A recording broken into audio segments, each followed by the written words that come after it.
Si los glóbulos rojos son los que transportan el oxígeno por medio de la hemoglobina, ¿qué podría pasar si estos no funcionan bien o no se producen en las cantidades adecuadas?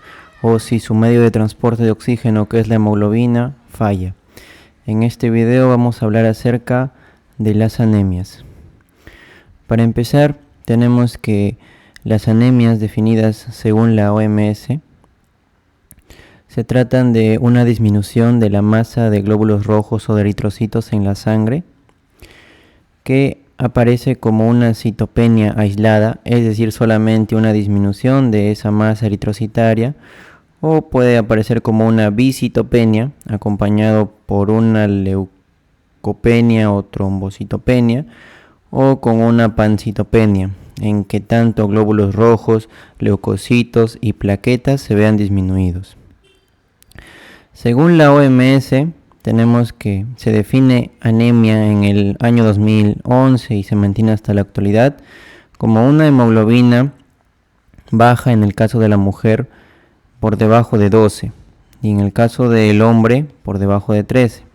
Aquí en la mujer hay que tener cuidado, ya que se trata de una mujer mayor a los 15 años, que ya vamos a ver más adelante. También definimos anemia con el parámetro del recuento de los glóbulos rojos, que nos indica menor a 3.8 millones en las mujeres y menor a 4.5 millones en el hombre. En cuanto al hematocrito, también es un parámetro para determinar anemia. Hablamos de anemia en la mujer con un hematocrito menor a 35% o en el hombre con un hematocrito menor a 40%. Sin embargo, el mejor parámetro para determinar el concepto de anemia es la disminución de la hemoglobina, con estos valores que se muestran en la diapositiva. También tenemos que tener en cuenta las poblaciones y los distintos grupos de edad. Por ejemplo, tenemos la anemia en niños de 6 a 71 meses, en el caso de que sea leve, menor a 11 de hemoglobina, moderada, menor a 10 y grave, menor a 7. De niños de 6 a 11 años, en el caso de anemia hablamos de leve, menor a 11.5, moderada, menor a 11 y grave, menor a 8.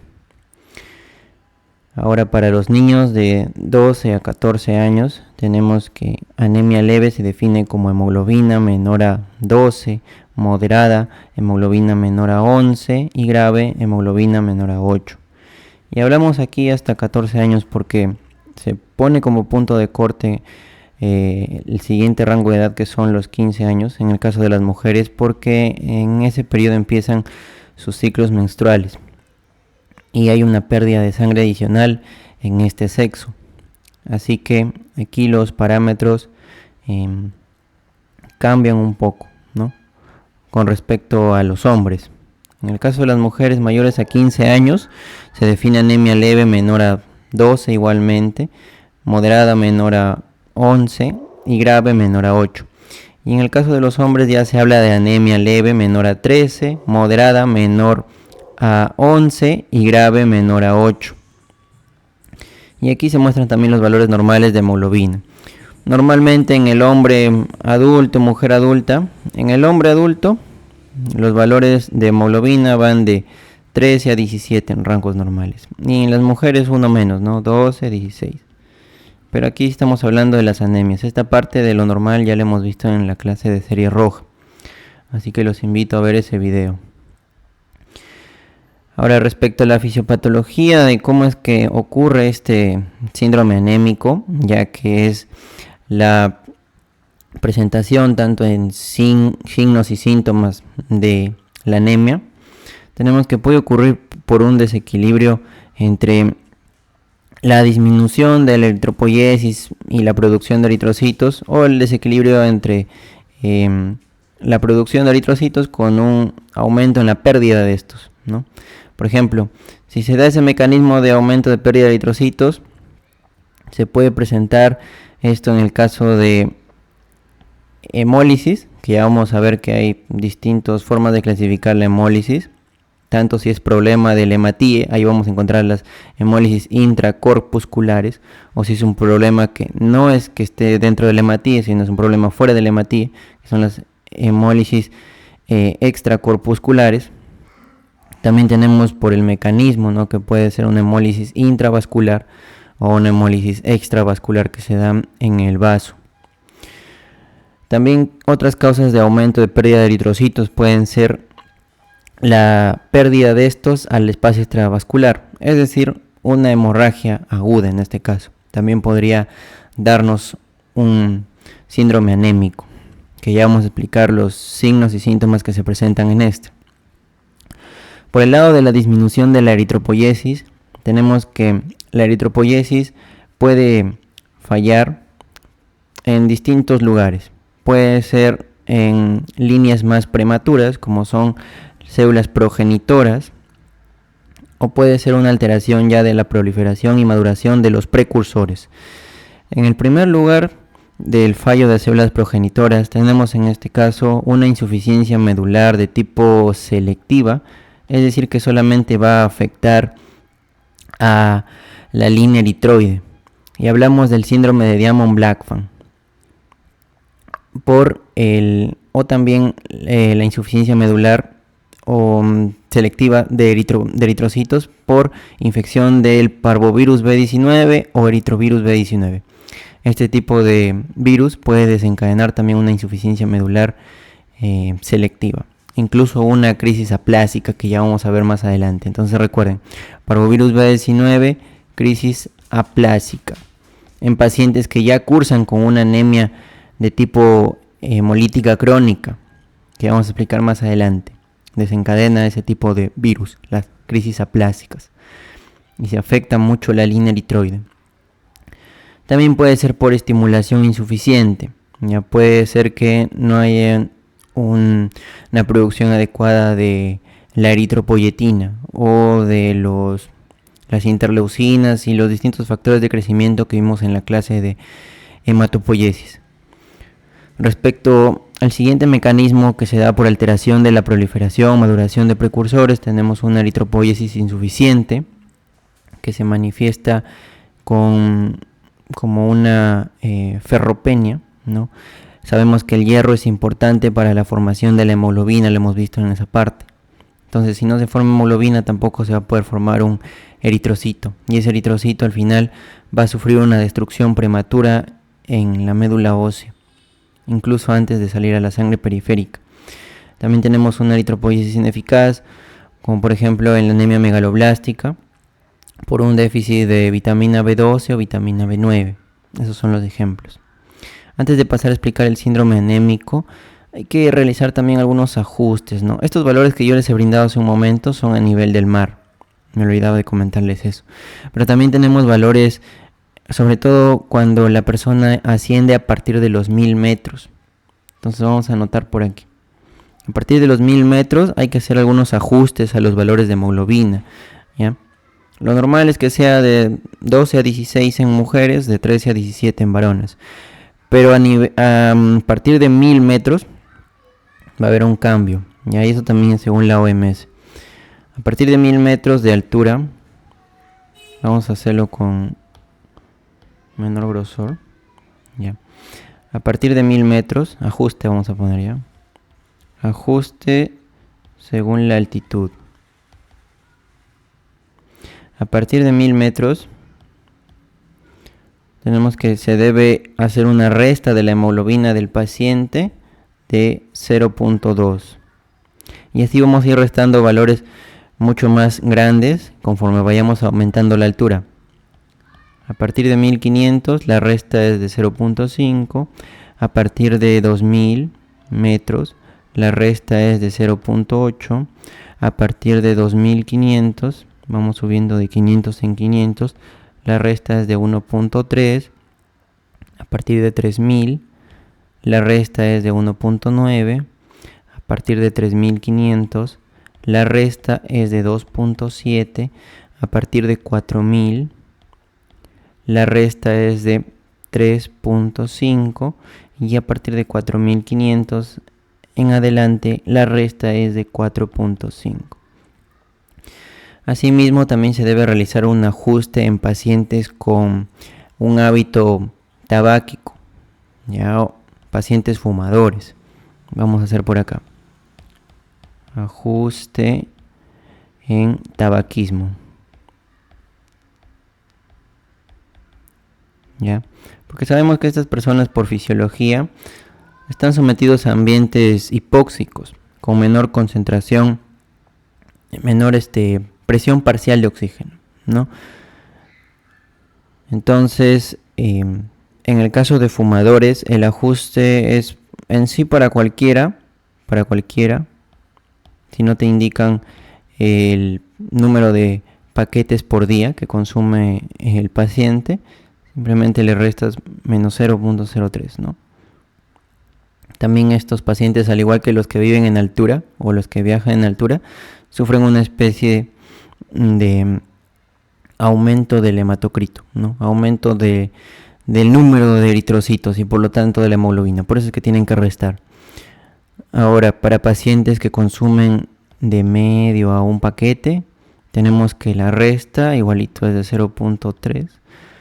Ya, medio paquete son 10 cigarrillos, ya, y un paquete son 20. De 1 a 2 paquetes al día obviamente son menos 0.05 y mayor a 2 paquetes la resta es de 0.07. Listo, esos son los valores. Ya, acá me olvidaba también en el caso de mujeres embarazadas, si bien es cierto se define anemia a partir menos de 11, ya, también depende del trimestre, ya. Se dice que la paciente embarazada menos de 11 es en el primer trimestre igualmente, ya. Primer trimestre menos de 11, embarazada anémica. Segundo trimestre es menos de 10.5.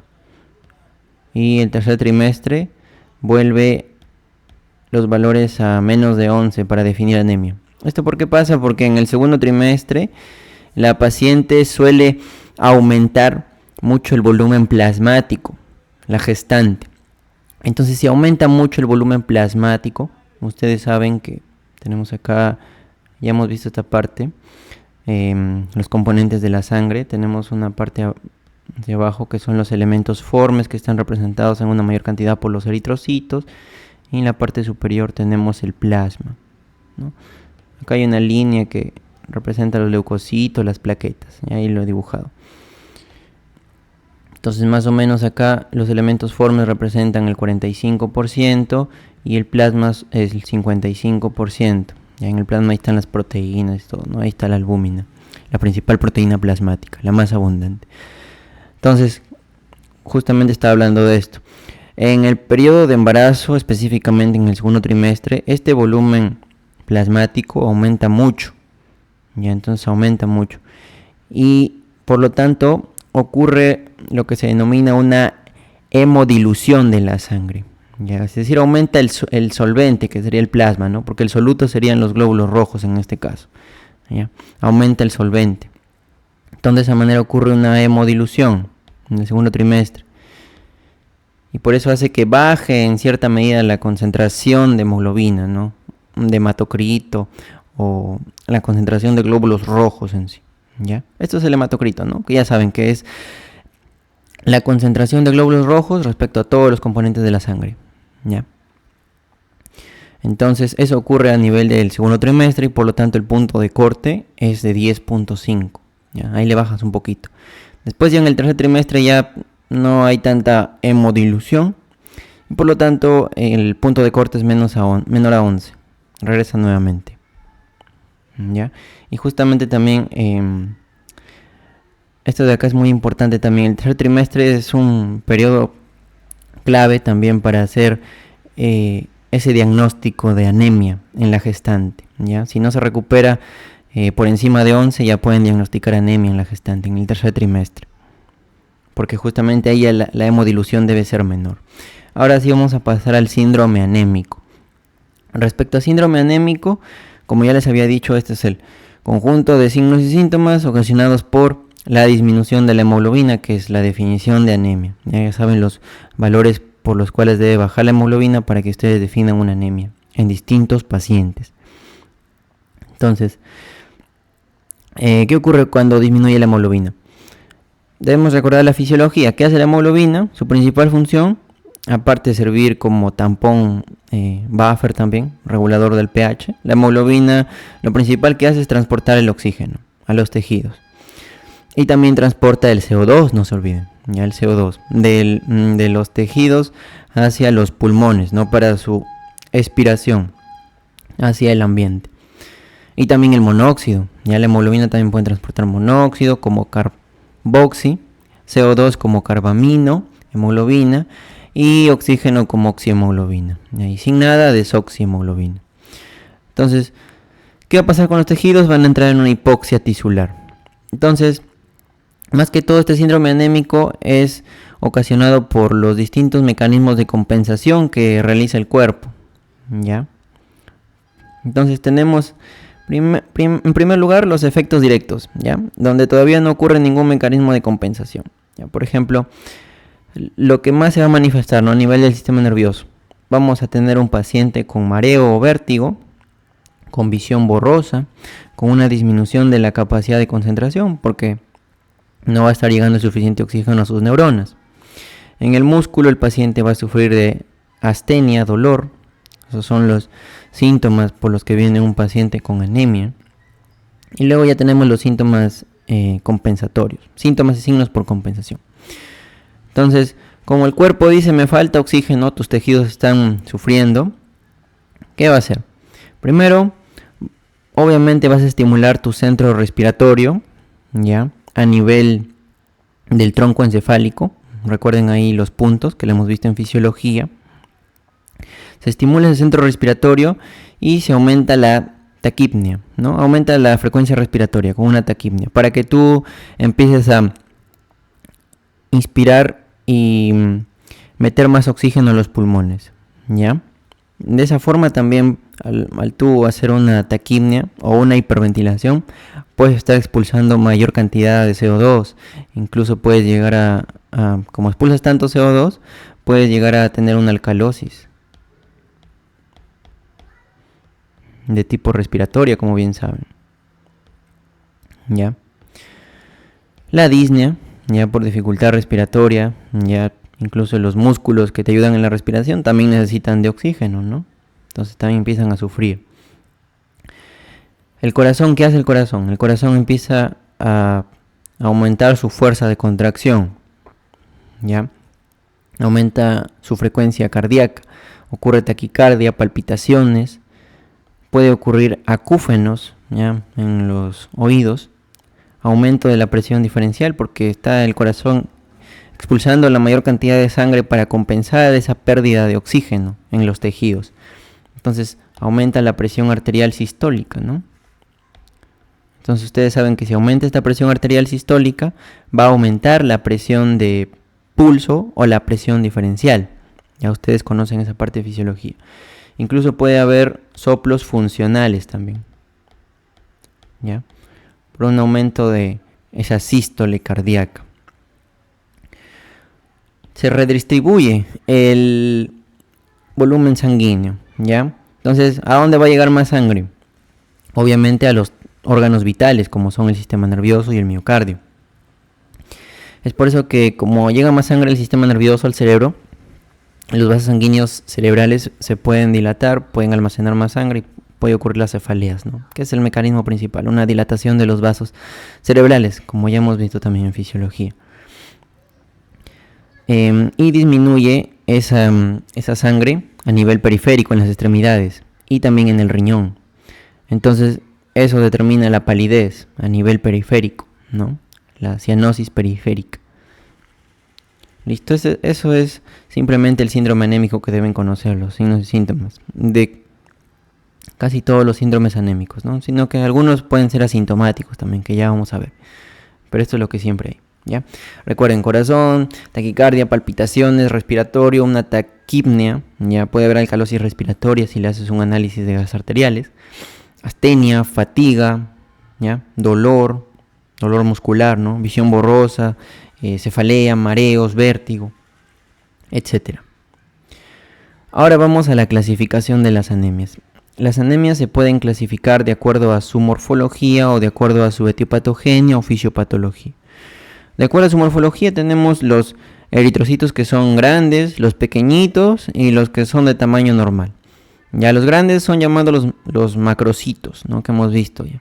Y esto se define de acuerdo a los índices eritrocitarios de Winthrop que habíamos visto, ¿no? Entonces una macrocitosis es definida por un BCM mayor a 100 femtolitros que ya habíamos visto. Y hay distintas causas de la macrocitosis, pueden ser megaloblásticas o no megaloblásticas. Dentro de las megaloblásticas, lo principal es que haya una deficiencia de la vitamina B12, ¿ya? O un déficit de ácido fólico, o ambos, ¿no? Eso es lo principal, lo conocido como la anemia megaloblástica justamente, ¿ya? Dentro de los déficits de vitamina B12 también tenemos la anemia perniciosa.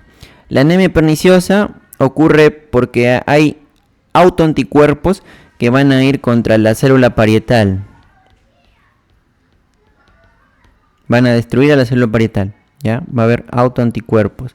O si no, esos autoanticuerpos también pueden ir contra el factor intrínseco de Castlé, necesario para la absorción a nivel del ilion terminal de la vitamina B12, como vamos a ver más adelante en el metabolismo de esta vitamina B12 o también llamada cobalamina.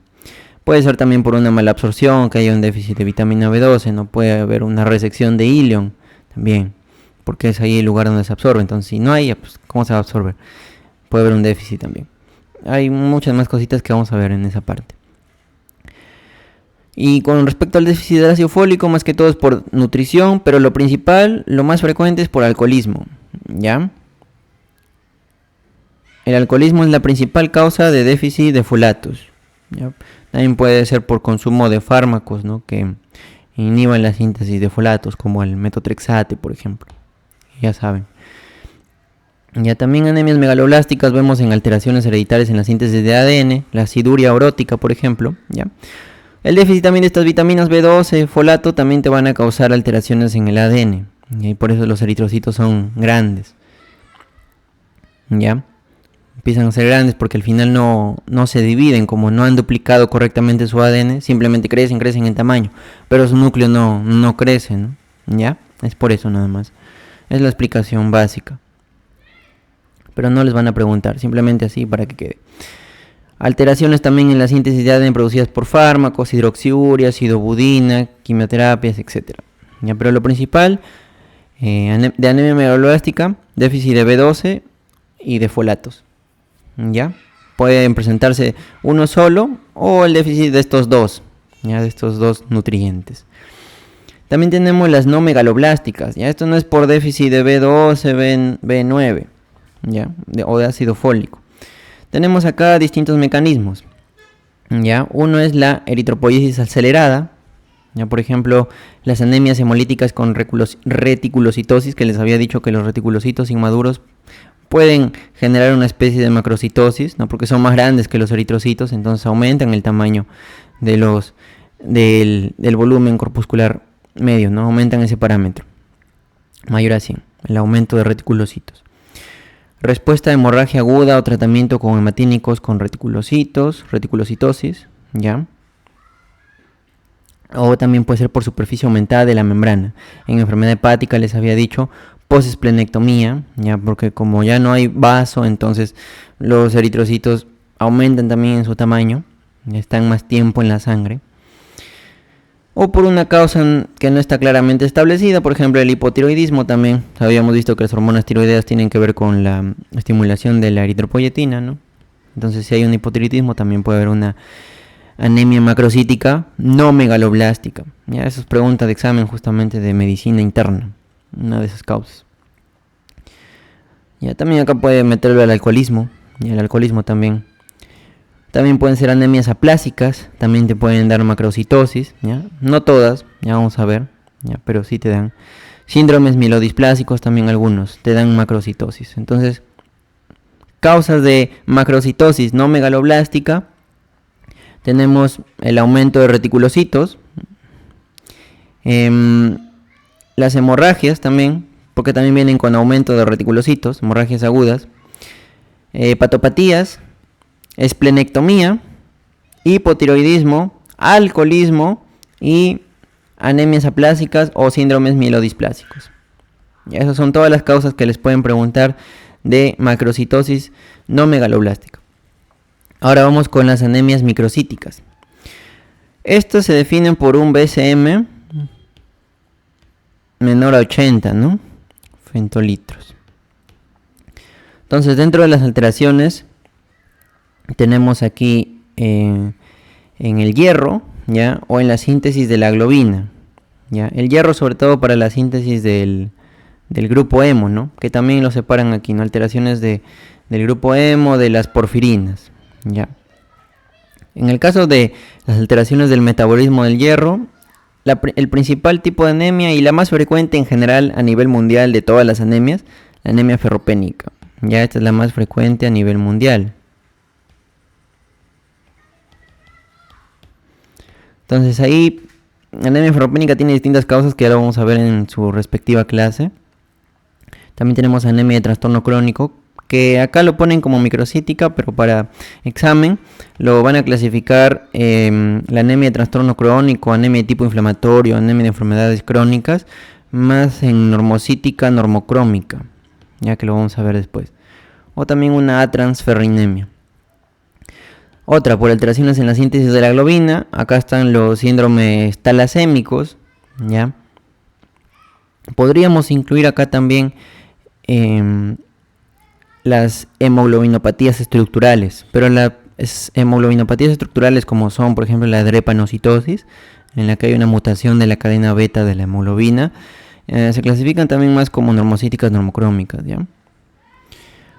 Otra, tenemos las alteraciones en la síntesis de porfirinas y de grupo hemo, y aquí tenemos la anemia sideroblástica, ¿no? Que se produce por una alteración del grupo hemo, en la que aquí vamos a ver un poquito más de anemia sideroblástica, ya porque no lo mencionan en el sílabo de laboratorio de la UNT, pero es importante recordar algunas cosas de la sideroblástica. Y entonces la sideroblástica se define porque es una alteración en la síntesis de grupo hemo, entonces tampoco no se van a formar muy bien los eritrocitos, y por eso también se habla de microcitosis, eritrocitos pequeñitos. Ya todo lo que altere hemoglobina, eritrocitos, ya, membrana, ahí se va a hablar de una microcítica, ¿ya? Pero las que alteren ADN, ahí se habla de macrocítica, ¿ya? Así como para que les vaya quedando. Entonces, tenemos aquí, en cuanto a la sideroblástica, alteración del grupo hemo, ¿ya? Alteraciones también en el metabolismo de la vitamina B6, por eso el tratamiento para la anemia sideroblástica es dar piridoxina, ¿no? Vitamina B6. Piridoxina. También otras causas de anemia sideroblástica puede ser la intoxicación por plomo. ¿Cómo se llama la enfermedad? La enfermedad determinada por la intoxicación por plomo, ¿no? Eso se llama saturnismo. Vamos a ponerlo por aquí.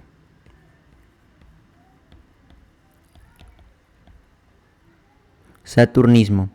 Ya, el saturnismo es la intoxicación por plomo. Este signo que ven aquí es justamente eso, ¿no? En el saturnismo. Una intoxicación por plomo es el signo de Burton o el ribete de Burton, ya que son los dientes manchados en la parte superior, ¿no? No se olviden, de así color grisáceo. Es el ribete de Burton, que se ve en la intoxicación por plomo. También puede haber déficits enzimáticos que desencadenen una anemia sideroblástica. Otra cosa para hablar de la anemia sideroblástica es, por ejemplo, que aquí la médula ósea, ustedes van a encontrar el hierro que se almacena en la médula ósea. Porque el hierro, como se altera el grupo hemo, no se va a unir al grupo hemo el hierro. Entonces se almacena en los macrófagos de la médula ósea. Entonces acá podemos poner que aumentan los depósitos de hierro.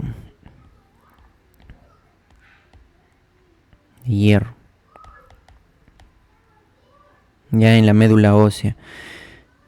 Y ese aumento de hierro en la médula ósea se va a colocar alrededor de las mitocondrias de los eritrocitos inmaduros. Ya, y eso determina los sideroblastos en anillo. Ya son glóbulos rojos grandes con sus núcleos, aquí están, ¿no? Son eritroblastos, ¿no? Con su núcleo aquí, y alrededor tienen un halo de mitocondrias con hierro que forman este sideroblasto en anillo, ¿ya? Aumentan los depósitos de hierro en la médula ósea. Otra cosa que pueden ver en anemias sideroblásticas, que lo diferencia justamente de una anemia ferropénica, es que los niveles de hierro en la sangre, ¿no? Los niveles de hierro en la sangre, los niveles de ferritina van a estar aumentados, ¿ya? La ferritina aumentada, ferritina, ¿ya? Aumentada en la anemia sideroblástica. Porque justamente la ferritina es el almacén, pues, ¿no? La ferritina va a estar aumentada, ¿ya? Sideroblastos en anillo, aumento de ferritina, aumento de depósitos de hierro en la médula ósea. ¿Con qué tinción ven el hierro en la médula ósea? Con la tinción de Pearls, ¿no? La tinción de Pearls sirve para ver hierro en la médula ósea. Van a ver un montón de hierro en la médula ósea en anemia sideroblástica, porque se acumula, y como no se puede unir al hemo, porque está mal su síntesis, entonces se acumula. Tinción de Pearls. O azul de Prusia, ¿no? Así también se llama. Listo. Ahora, por la parte de las normocíticas, tenemos, acá están, ¿no? Las anemias de las enfermedades crónicas, la mayoría, como ya les había dicho, en el examen lo ponen aquí, pero también puede ser microcítica, como ya está acá arribita, ¿no? Pero normalmente son normocíticas y normocrómicas, ¿ya? Normocrómicas según el HCM o el CHCM, ¿no? Que ya hemos visto, son otros índices de Winthrop. También tenemos a las anemias hemolíticas, ¿ya? Pero las que tienen reticulocitos normal, pues, ¿no? Las que tienen reticulocitos aumentados o en reticulocitosis van a estar acá arriba, ¿no? Acá en las macrocíticas. Hemorragias agudas igualmente, salvo las que tengan reticulocitosis, porque esas van a estar acá arriba, ya específicamente las no megaloblásticas. Anemia plásica, ya la mayoría también son normocíticas, normocrómicas, pero también hay anemias aplásicas macrocíticas, los síndromes mielodisplásicos y la infiltración medular, ya la mielofibrosis. Ahora vamos según la etiopatogenia o la fisiopatología. Ahí tenemos a las anemias arregenerativas o centrales, en las que la producción de eritrocitos está disminuida, y las anemias regenerativas o periféricas, donde la destrucción está aumentada, la destrucción de eritrocitos, o la pérdida de eritrocitos está aumentada, pero la médula ósea está bien, se mantiene, por eso es anemia regenerativa. En cambio, en las regenerativas la médula ósea no funciona. Entonces vamos a hablar primero de las más facilitas, ¿ya? Que son las regenerativas. Obviamente acá en las regenerativas ustedes van a ver el aumento de los reticulocitos, porque su médula ósea está funcionando bien. En cambio acá en las regenerativas van a ver una disminución de los reticulocitos. O también puede estar normal, pero normal es que estén bajos, ¿ya? Normal o bajos. Pero nunca van a estar aumentados en una A regenerativa, pues, ¿no? Entonces vamos acá con las regenerativas. Ya dentro de las regenerativas tenemos que no afectan a la médula ósea. Por ejemplo, las hemorragias agudas. Ahí simplemente se está perdiendo eritrocitos a otro espacio, ¿no? Están saliendo del espacio intravascular al extravascular. Entonces el eritrocito sale, la médula ósea no tiene nada que ver ahí, está normal. Entonces la médula ósea simplemente se estimula, esa salida de eritrocitos hace que el paciente también entre en hipoxia, ¿no? Y la médula ósea empieza a sintetizar más eritrocitos por medio de la eritropoyetina sintetizada por las células intersticiales peritubulares del riñón, desencadenadas por la hipoxia que se genera, ¿ya? Hemólisis también. Y las hemólisis, ya lo vamos a ver más adelante, son intracorpusculares y se debe a anomalías intrínsecas del eritrocito. Normalmente la mayoría de hemólisis intracorpusculares son congénitas también, ¿ya? Excepto la hemoglobinuria paroxística nocturna, que lo vamos a ver. Y dentro de las extracorpusculares, estas son adquiridas. Casi todas son adquiridas, ¿ya? Todititas son adquiridas, ¿ya? Y la hemoglobinuria paroxística nocturna también es adquirida, pero es intracorpuscular. Ya esa es la hemólisis. Intra porque tiene que ver con algo del eritrocito que está mal. Por ejemplo, en su membrana, una membranopatía, una esferocitosis, eliptocitosis, hemoglobinuria, ya, paroxística nocturna, ya, que también tiene que ver con el hematíe, pero recuerden que esta no es congénita, sino es adquirida acá, ya, que son como la mayoría de las extracorpusculares. Enzimopatías, ya, de la glucosa 6-fosfato deshidrogenasa, la piruvatoquinasa, las más frecuentes, ya. Porfirias, hemoglobinopatías estructurales como son la drepanocitosis o los síndromes talasémicos. Ya, los talasémicos son hemoglobinopatías estructurales, pero son en cantidad. Se altera la cantidad de la síntesis. Ya vamos a poner por acá. Esos son cuanti. Ya, cuanti. En cambio, la drepanocitosis es una hemoglobinopatía estructural, pero es a nivel de calidad. Ya es otra hemoglobina la que se genera. Esta es quali. Ya, quali. Ahora vamos con las extracorpusculares, que tienen que ver con otras cosas fuera del eritrocito. Entonces tenemos agentes tóxicos, ¿ya? Ahí saben, ¿no? El plomo, por ejemplo, que hemos visto, ¿ya? Agentes infecciosos, bacterias, parásitos, causas mecánicas, ¿ya? Normalmente esas causas mecánicas te van a dar una alteración también morfológica del hematíe, como son los esquistocitos o fragmentocitos. Son pedazos de hematíe, ¿no? Esquistocitos, ya no se olviden. ¿Y cuáles son esas causas mecánicas? Valvulopatías, ¿no? Prótesis valvulares en el corazón, microangiopatías, ¿ya? Ahí están las anemias hemolíticas microangiopáticas que les había dicho, ¿no? El SHU, el síndrome hemolítico urémico, coagulación intravascular diseminada, ahí. Luego la púrpura trombocitopénica trombótica. Inmunológicas, anticuerpos, fármacos también. Hiperesplenismo, ya hay un secuestro ahí del vaso, del eritrocito también. También es una causa extracorpuscular de hemólisis. Ya, aquí se da la activación del sistema fagocítico mononuclear. Ahora vamos con las A regenerativas. Entonces aquí, A regenerativas, tenemos alteración en la célula madre, una insuficiencia medular, ¿no? Que ya les había dicho, por ejemplo, puede ser selectiva, eritroblastopenia pura. ¿Cuál está acá? Diamond-Blackfan, ¿no? La que vimos aquí, hace un momentito. Ahí está, Diamond-Blackfan. Diamond-Blackfan. Esa es selectiva, netamente eritrocitos ya no se producen. Diamond-Blackfan. Global, como una aplasia medular, por ejemplo. O cualitativas, aquí es calidad ya. Congénitas, por ejemplo, dice eritropoiesis congénita, adquiridas, como los síndromes mielodisplásicos, que aquí, esto de acá ya lo vamos a ver más adelante. Infiltraciones tumorales, ya, enfermedades hematológicas, tumores sólidos. Déficit o trastornos metabólicos de los factores eritropoyéticos. Por ejemplo, el déficit de hierro. Si no se produce hierro, no va a haber reticulocitos. Entonces la médula ósea está mal también en déficit de hierro. La anemia ferropénica lo pueden meter como una microcítica, pero también como una anemia arregenerativa, porque los reticulocitos van a estar bajos ahí. Ya está anemia ferropénica. De trastorno crónico también. O la anemia sideroblástica, porque ahí falla, pues, ¿no? Falla ahí los factores eritropoyéticos. Déficit de ácido fólico o de vitamina B12, ahí está la anemia megaloblástica también.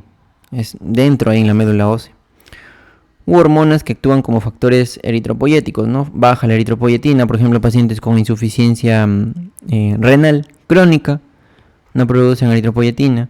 Hormonas tiroideas, andrógenos, corticoides. Ahora, por último, para terminar esta primera parte de introducción a las anemias, vamos con el recuento de reticulocitos.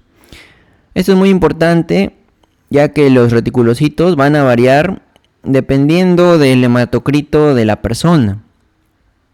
Es por eso que también vamos a hablar de la corrección del recuento de reticulocitos. Entonces, los valores relativos en una persona sanita en porcentaje son de 0.5 hasta el 2% de reticulocitos. Es decir, puede haber reticulocitos en la sangre periférica, como bien saben, por el tiempo de vida que están en la sangre periférica, que más o menos es de 2 días o 48 horas. Y el valor absoluto es de 35.000 a 75.000. Pero ahora sí, ¿cómo corregimos? Para corregir los reticulocitos, simplemente una formulita. Tenemos el porcentaje real, ¿ya? Que te arroja la máquina, o que ese es el conteo tú, en lámina periférica con los campos, ¿ya? y lo multiplicas por el hematocrito del paciente, ¿ya? El que lo tiene ahí. Y lo divides entre un hematocrito normal para su edad y sexo. Normalmente 45 si es hombre, 40 si es mujer. Ya lo divides. Y ahí te da el porcentaje de reticulocitos corregido. Acá el hematocrito es del paciente, ¿ya? Que dice real. Y acá es lo normal. Para su edad, sexo, es el ideal, hematocrito ideal. Eso es en cuanto al recuento de reticulocitos. Ya tanto un paciente sano como los reticulocitos corregidos. Ahora vamos con el índice de producción reticulocitaria. Esto es muy importante para clasificar las anemias que acabamos de ver, ¿ya? En A regenerativas, cuando no hay reticulocitos, ¿ya? Hay pocos reticulocitos, y en las regenerativas o periféricas, ahí está otro nombre, en donde va a haber un aumento de los reticulocitos. Entonces, ¿cómo calculamos este índice de producción reticulocitaria? Ya que si sale menor a 2 es una anemia regenerativa, si sale mayor o igual a 2, una anemia regenerativa. Lo hacemos a partir del porcentaje de reticulocitos corregidos y dividido entre un factor. Ese factor es el denominado la vida media del reticulocito, que va a depender del hematocrito del paciente. Por ejemplo, ya, ese es el factor o vida media del reticulocito. Si el hematocrito del paciente desciende, ya, la vida media del reticulocito o su factor va a aumentar. Ya, lo normal es que sea 1, ¿no? Por eso es que si ustedes lo sacan acá, índice de producción, si es un paciente normal, 1 no le afecta, pues, ¿no? Pero lo normal es que sí cambie este factor, pues, dependiendo del hematocrito de la persona. Por ejemplo, si va bajando acá de 5 en 5, ¿no? El hematocrito 5, 5, 5, 5, 5. ¿Y cuánto aumenta la vida media? De 1, ¿cuánto va aumentando? De 0.25 a 0.25, ¿ya? Y así lo pueden ir calculando. Entonces, a una disminución de 5% del hematocrito, el factor o vida media del reticulocito va a aumentar en 0.25. Entonces, en eso podemos concluir. Y a partir de eso pueden sacar, ¿ya? Más 0.25. Y acá va a haber una disminución del 5%, ¿ya? Tanto si es hombre o mujer en este caso, ¿no? Ahí empezamos en 40 en mujer, que es lo normal en mujer.